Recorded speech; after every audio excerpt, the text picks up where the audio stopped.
going to work for a little while on this with a pick, clean it out, but I'll tell you what's unfortunate is I think that this is a goner. I think the aluminum is going to be eaten through so much on these posts. You look at that there, that we won't be able to actually disassemble this carb to bring it back. But I am going to try and clean it up, put it through the ultrasonic, and at least be able to show the damage done underneath here. So work on that for a little while. And then we'll probably move over to rebuilding this pull start for a bit. I don't know what's under here. I have a PB blaster on here, but it is just stuck. So we'll start there. I'm going to try and get that pilot jet out down in there. But you see just how much aluminum is missing from the carb here that's been eaten away. This is going to go through the ultrasonic like this for now. See if we can clean up. The real challenge here, all of everything that's eaten away here around the pilot jet is an issue. And certainly how weak these posts are. This, I think, is just here's what I've decided. We're abandoning it. The whole fuel shaft here. There it goes. The ultrasonic. That wasn't going to do anything more than cause problems on the trail. This is the original petcock.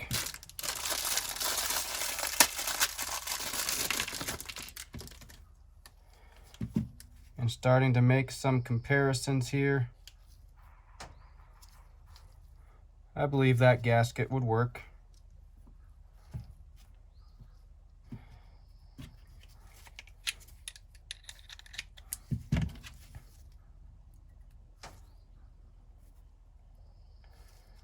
That would be it. I just have to run longer fuel line. Or try and save this one. Well, and here's what I've decided. We're abandoning it. The whole fuel shaft here. There it goes. That wasn't going to do anything more than cause problems on the trail. So the OEM one, we're discarding. We're going to end up running a longer fuel line off the other side of the tank, so we're going to work to get this installed on a tank. So I hit this tank with a little bit of a wire brush to kind of get all the remaining nasty enough loosened up, cleared off. I did put a little bit of debris in the tank that I'm going to have to clean out. I plan to just try and shake it out. And I'm probably going to do a little bit of RTV around here in addition to the gasket, just to really seal everything up.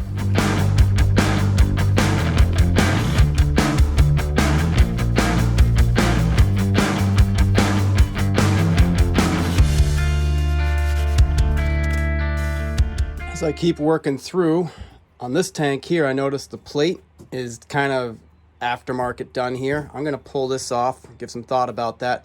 But I noticed as well on this tank, one of the mounting bracket, one of the mounting nuts is been cut off in here. I'm going to see if I can extract that. And then down below here on the other tank, there were nuts that mounted to the frame. This tank's a little more intact, but you can see here behind these rubber grommets, 2 posts, and then both of these mounts are intact. We have another petcock here, and I'll take this out and inspect it as well, but I'm expecting this is also in a destroyed state.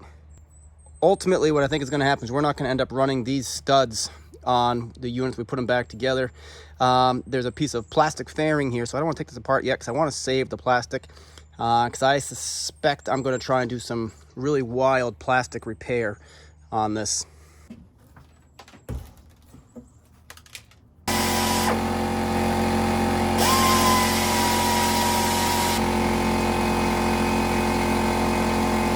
I just cut a little flathead in there, and boy, that came out easy. I don't know why anybody ever had to just cut that one off. I'm going to use Yamabond 4 for the obvious reason of fuel and oil mixture and all that. Want to make sure it's not going to corrode away.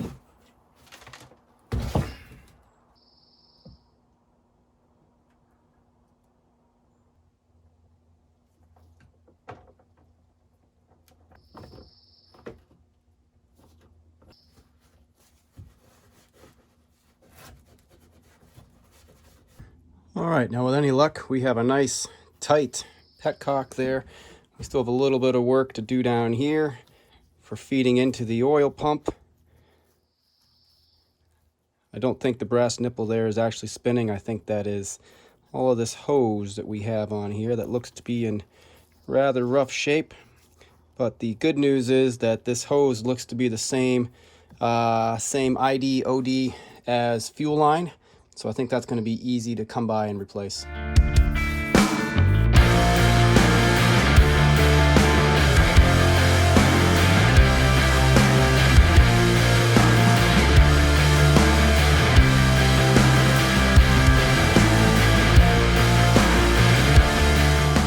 Now you can see, just start hitting this with a little bit of SC1 just to start giving it a little bit of protection, bringing a little bit of the original color back to it.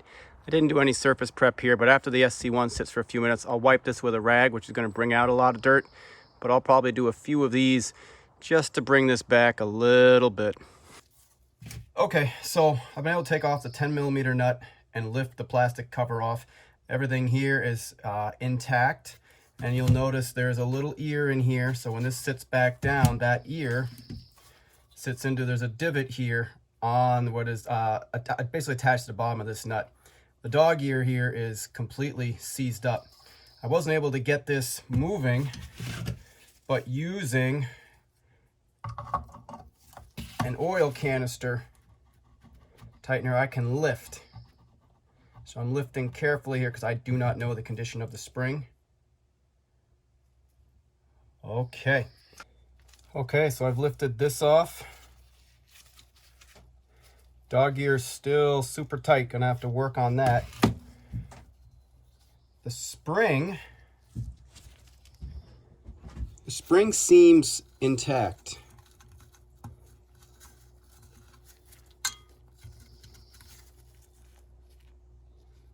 Except for this. Where did this come off of? My worry is that this is the ear that this should have been catching on. So all of this spring has shifted off the center post here. This spring should be over the center post. So somehow it has managed to bounce out, but also there's nothing for this hook to catch on. And I may have to see if I can provide a better example, but there's the problem. I need a pair of vice grips to hold on to that spring. I want to lift this spring out, but I am going to give it a pinch here. Oop. Still came out for me.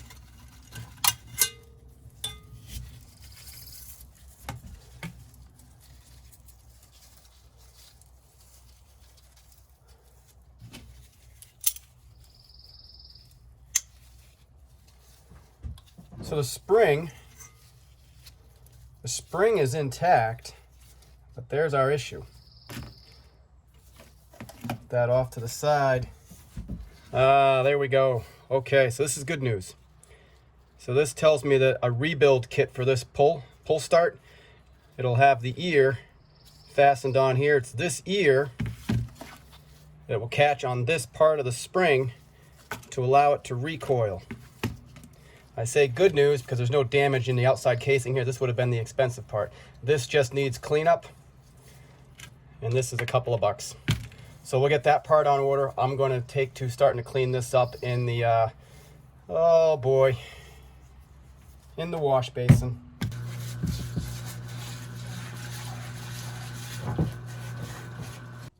So I got a lot of the grime out of there. Clearly, it was pooling water down here that really got into everything. I'm actually going to see if I can fit this in the tumbler.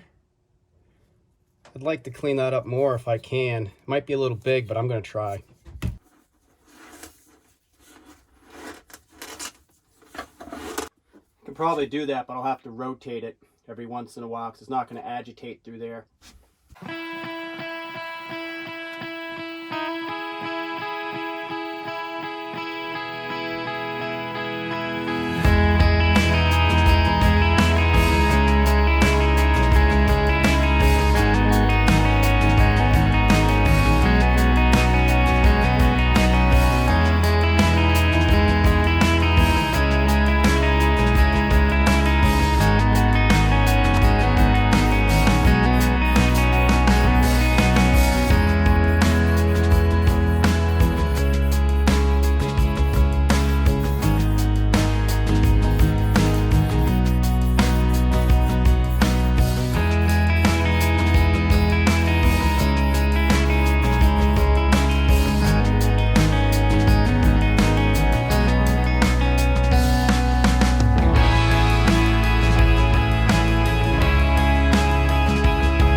the behind the scenes in the off week. A little bit here, a little bit there. Still haven't actually seen if it's going to run and fire yet, but this is where the time goes, is the detail. Moving through quickly, seeing if it has sparks, seeing if it will fire, can do that quick. But if you want to make it look nice, everything slows down. Getting the paint off the plastics, reconditioning the plastics, and I didn't do any sanding on the plastics to take gashes out. Getting all of the various trail stickers off. There were layers and layers of stickers in the plastics. Little details like fixing a pull cord slows you right down. But these are the things that'll really make it look nice and pop when we're done. Little things, SC1 on the plastics. Once you have things cleaned up, really makes things pop there. More to do though. And finally, things like going through your electrics. This is time consuming if you want to have headlights and indicator lights, but it's a detail that really makes the finished product stand out. Working on getting these blown bulbs out, and the whole thing is shrink wrapped all the way down, making it very difficult, as you see, to pull the bulb out. Just a lot of interesting things done. Look at that.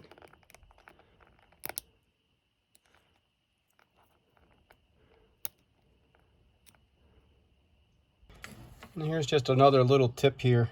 If I want to know if I have a good bulb, I'll set my ohm meter 2 ohms to measure resistance, and going from the outside of the light bulb casing to the button on the bottom.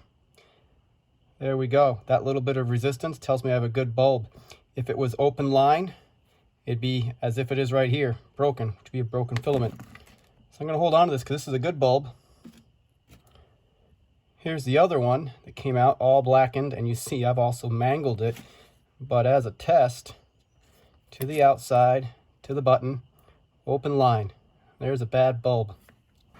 But it's little details like that that help troubleshooting as you're going through electrical, knowing you have a good bulb, and instead of just cycling through a box of brand new bulbs, you can actually test your bulb and save yourself one more step in that troubleshooting.